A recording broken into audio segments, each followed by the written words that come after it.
Why is it hard to adjust to change? That's a good question. Okay. Why is it hard to adjust to change? Oh, and people, feel free to chime in. I'm going to just yap on for a little while about this question, but people can chime in too. So obviously, like, as I'm sure you can imagine, everyone's reasons for change are different. And it depends also in part what you're changing from, where you're going from point A to point B, right? Because you could be going from point A, which is a world of relaxation, I suppose you could say, to point B, which is a world of pain, right? So it also depends in part where you're going to and where you're coming from, right? And what you have to change to. So you tend to find conservatism-like personality traits in cultures where there is a high level of control or surveillance placed upon the citizens.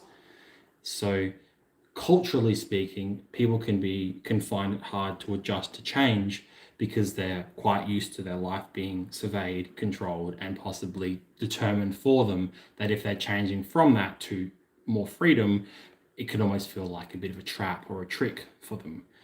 They've become so used to and accustomed to minimizing their needs and remaining the same in order to remain safe and, alive, that to change from that to freedom would be like, whoa, what in tarnation?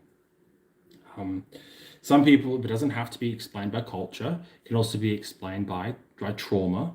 So a person might have experienced a bunch of trauma at some point in their life, and they have once again adjusted their behavior to be congruent with that, and they might minimize their needs or stay the same in order to maintain a sense of safety and a sense of predictability in their environment. And then when the trauma is taken away, or at least the direct trauma, because the psychological effects might linger for a while, but you take the actual trauma away and you give the person more freedom, they can be like, it's like they feel like they're walking a little bit on eggshells because they don't know when the next threat is going to come about, which is why you see a lot of hypervigilance and hyperarousal in a PTSD case, because the direct trauma is gone, but the memories remain.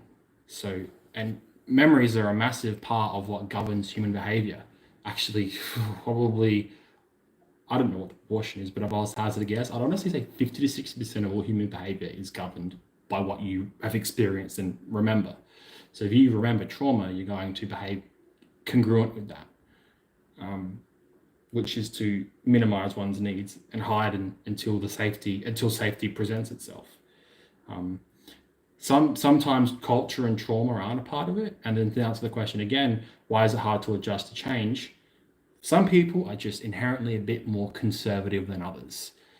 Another psychological way of putting it, some people are just a little bit more cognitively inflexible than others. So what this means is some people, by construction of their personality, literally prefer to stay the same and they'll come up with their own rationale for it. One common rationale is if it ain't broke, don't fix it, kind of could explain it. What else can I think of off the top of my head? Why else is people adjust to change? Well, sometimes the change is scary. Sometimes the thing you're changing to is scary as fuck, right? So of course it's going to be tricky to adjust to change when it's like you could be going from a world of peace to a world of unknown. I mean, to adjust to change requires learning and adapting. So, an example could be a student traveling from one country to another to, pursue university or higher education or something, right? So of course they're going to be like a bit like, whoa, what the hell is going on here when they switch, because they need to learn. They want to adapt slowly. Does that make sense? Yeah, that's all I can think off the top of my head.